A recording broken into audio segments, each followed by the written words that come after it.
বিশ্বাস করুন বহু ভালো করে আল্লাহ সুবহানাল্লাহ ওয়া তাআলা তৈরি করেছেন। জীবনের গুনার সম্মুখীন নিয়ে আমরা আজকে তওবা করে জীবনের গুনাহ আল্লাহর কাছে মাফ চেয়ে এখান থেকে চলে যাব নাকি? আল্লাহ সুবহানাল্লাহ ওয়া তাআলা বলেছেন সূরাতুল তাহরিম পারা নম্বর 28, আল্লাহ সুবহানাল্লাহ ওয়া তাআলা বলেছেন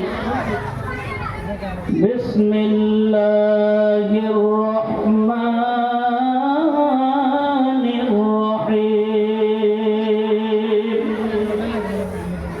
ইয়া আইয়ুহাল্লাযীনা আমানু তুবু ইলাল্লাহি তাওবাতান নাসুহা।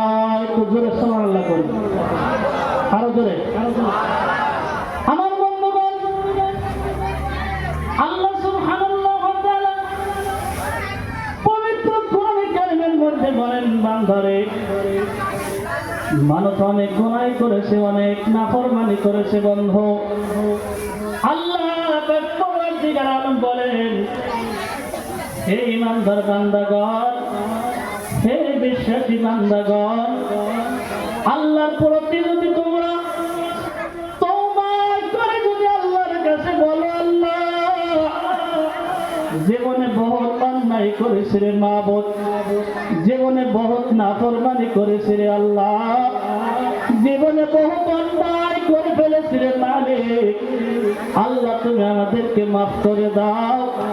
আল্লাহ সুবহানাল্লাহু ওয়া তাআলা বলেন, যদি বান্দা একটা বার আমি আল্লাহর কাছে ঘোষণা করে দেয়, আমি আল্লাহ সুবহানাল্লাহু ওয়া তাআলা বলে দিলাম ওই বান্দার তামাম জীবনের গুনাহ আমি আল্লাহ মাফ করে দিলাম।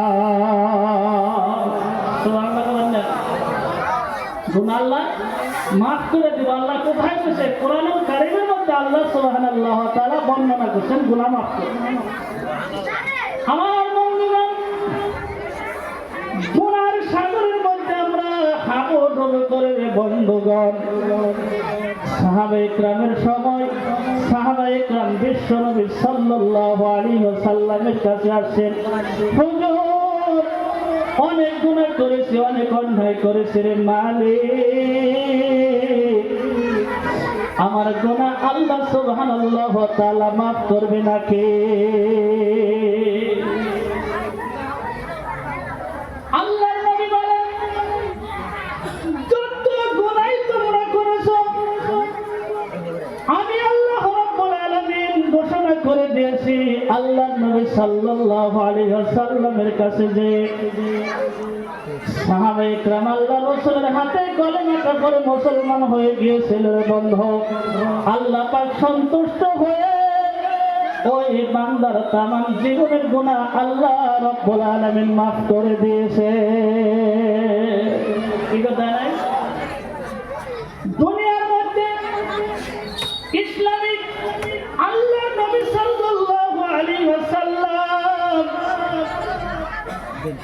আমার বন্ধুগণ, আমার ভাইয়েরা, ইসলামের ইতিহাস যদি খুলে দেখেন রে বাবা, আল্লাহ রাসূলের জীবন দশায় কমসে কম 27টা যুদ্ধ হয়েছে। কতটা হয়েছে? কয়টা যুদ্ধ হয়েছে?